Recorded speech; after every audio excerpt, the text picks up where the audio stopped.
Lo bilang pengen rezeki ngalir deras, pengen rumah yang nyaman, pengen bisnis yang cuan tiap hari, pengen bisa ngebantu keluarga, nolong temen, ngasih ke yang butuh. Tapi hati lo sendiri masih nyempil rasa takut. Takut kurang, takut rugi, takut gak balik modal. Lo ngebantu orang, tapi sambil mikir, ntar kalau gua butuh, siapa yang bantu gua? Lo kerja siang malam, lo ikut kelas finansial, lo tulis target, lo baca buku, afirmasi. Tapi kenapa ya, hidup masih kerasa sempit? Rezeki kayak datang sebentar habis cepet, dan gak ninggalin rasa tenang. Coba jujur, lo pernah gak merasa semakin lo genggam erat uang lo, semakin sempit hidup lo? Pernah gak lo bantu orang, tapi yang lo dapet bukan rasa lega tapi kekosongan? Karena ternyata lo ngasih bukan karena cinta, tapi karena takut dosa, takut dikatain pelit, atau takut karma. Dan yang paling menyakitkan, lo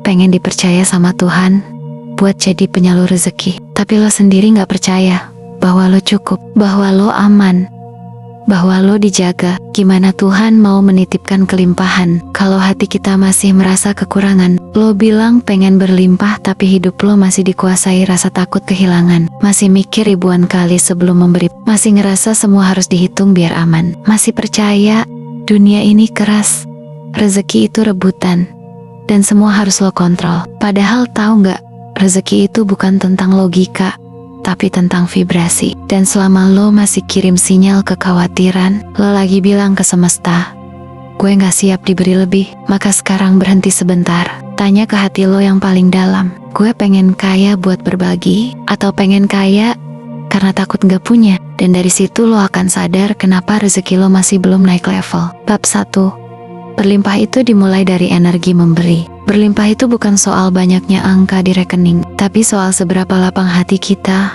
saat melihat orang lain senang. Soal seberapa ikhlas kita ketika ada yang butuh, dan tangan kita langsung gerak tanpa hitung-hitungan. Kita sering salah paham soal hukum kelimpahan. Kita kira, kalau gua punya lebih dulu, baru gua bisa memberi. Padahal hukum vibrasi berkata sebaliknya. Ketika lo memberi dengan tulus, lo sedang membentuk jalur energi untuk menerima. Tapi kalau lo nahan, lo itu enggan, energi itu tertahan aliran rezeki lo kayak sungai yang dibendung. Bukan karena Tuhan pelit, tapi karena kita sendiri yang ngeblok arusnya. Bab 2. Kenapa lo selalu ragu? Ini akar energinya. Lo gak salah kalau ragu, karena mungkin dari kecil lo diajarin, jangan royal, nanti susah sendiri. Kalau punya simpen aja, dunia itu keras. Tapi tahu gak, kalimat-kalimat kayak gitu, itu bukan cuma masuk ke kepala, mereka nyerap sampai ke vibrasi bawah sadar lo. Mereka jadi template cara lo memandang dunia.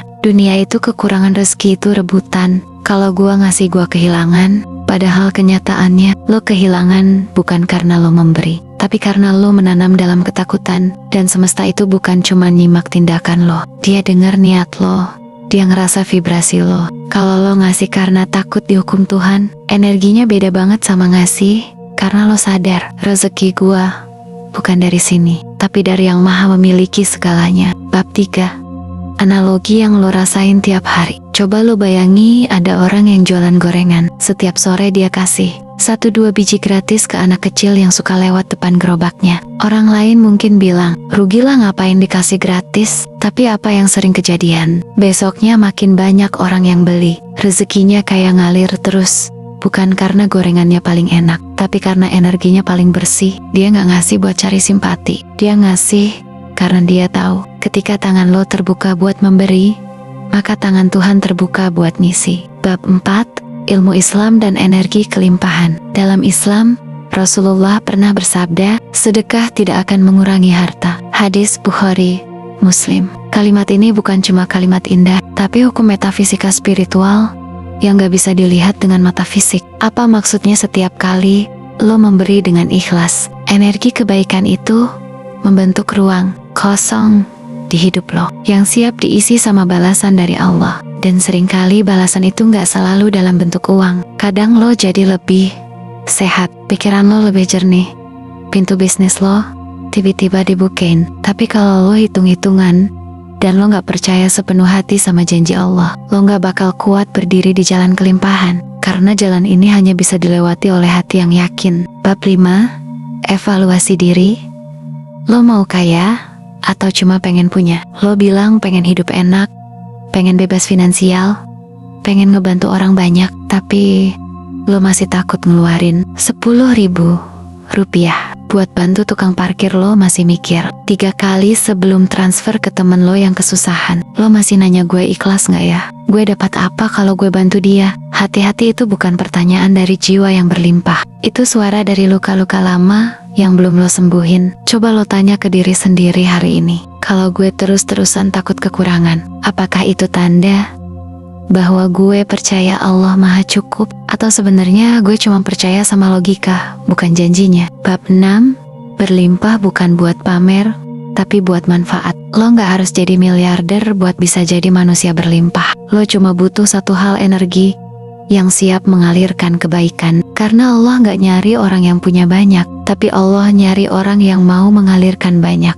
Apa lo siap jadi saluran kebelimpahan itu? Apa lo siap jadi tangan-tangan Tuhan yang ngasih harapan buat orang lain? Mulainya gampang, dari berhenti takut, dari belajar percaya, dari rela melepas meski sedikit.